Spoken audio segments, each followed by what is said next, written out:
হ্যাঁ বন্ধু, তো অনিদার রান্নাঘরে আজকে আমি করব পুঁই শাক। পুঁই শাক করবো হচ্ছে ইলিশ মাছের মাথা দিয়ে।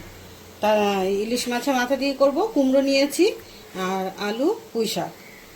আরও কিছু সবজি দিলে ভালো হতো, কিন্তু সে সবজিটা অতটা ছিল না বলে এই যা ছিল সেটা দিয়েই করছি। আর এটা হচ্ছে ইলিশ মাছেরই তেল, তাই তেলটা দিয়ে দেবো।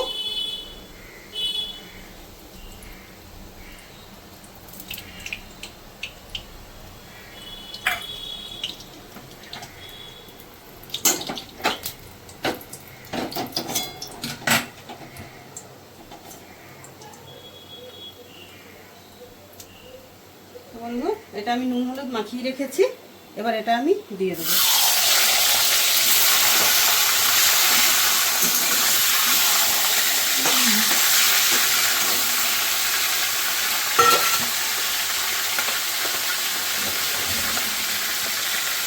বন্ধু, ইলিশ মাছের মাথাটা আমি একটু ভালো করে ভেজে নেব।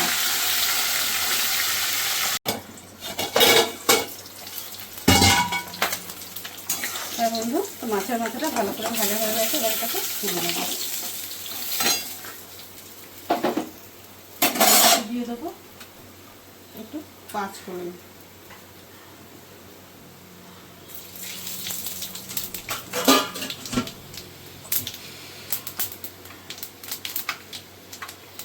এবার এটাতে পুঁই শাক, কুমড়ো সব একসঙ্গে দিয়ে দেবো।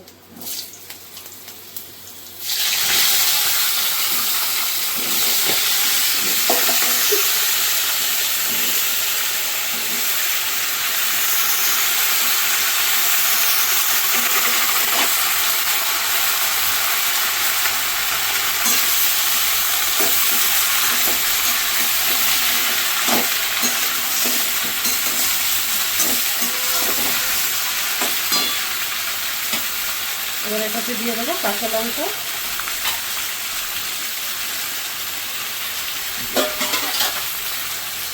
আর দিয়ে দেবো অল্প করে হলুদ গুঁড়ো।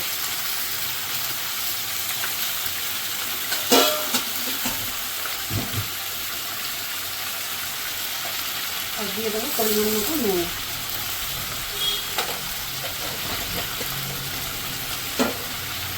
যেহেতু ইলিশ মাছের মাথা দিয়ে করবো, অল্প করে সর্ষে বাটা দেবো, সেটা দেবো একদম লাস্টে।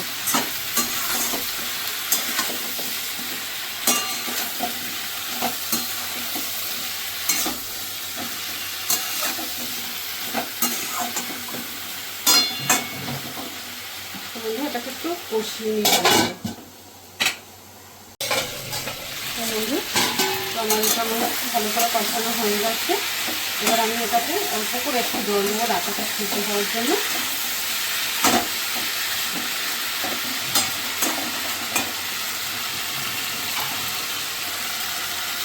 জলটা দিয়ে দিই, এটা গরম জল আছে রাখা।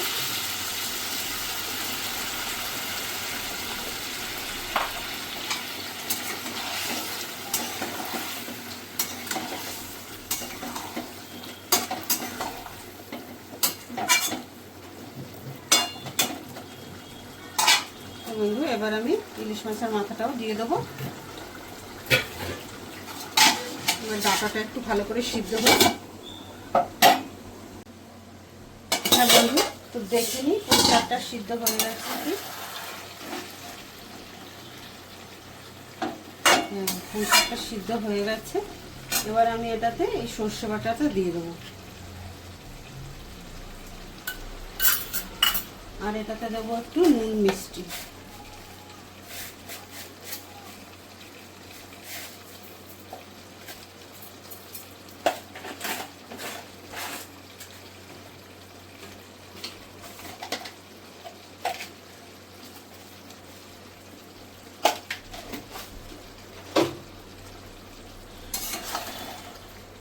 তো দেখলেন তো সব কিছুই আমার দেওয়া হয়ে গেল। নুনটা একটু কম ছিল, দিয়ে দিলাম। আর পুঁই শাকে একটু মিষ্টি না দিলে পুঁই শাকে টেস্ট আসে না, তো সেই জন্য একদম অল্প করে একটু মিষ্টি দিয়ে দিলাম। এবার 5 মিনিট আমি একটু ফুটিয়ে নিয়ে নেবো।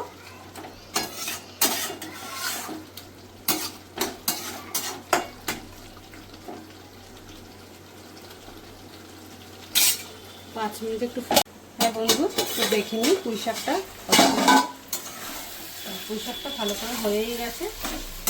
এবার গ্যাসটাকে বন্ধ করে দিই, নামিয়ে নেব।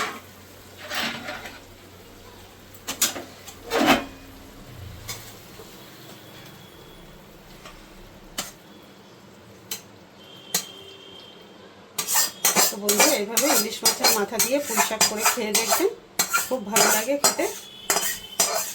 আর যদি আপনাদের ভালো লেগে থাকে লাইক কমেন্ট শেয়ার করবেন আর চ্যানেলটাকে সাবস্ক্রাইব করবেন।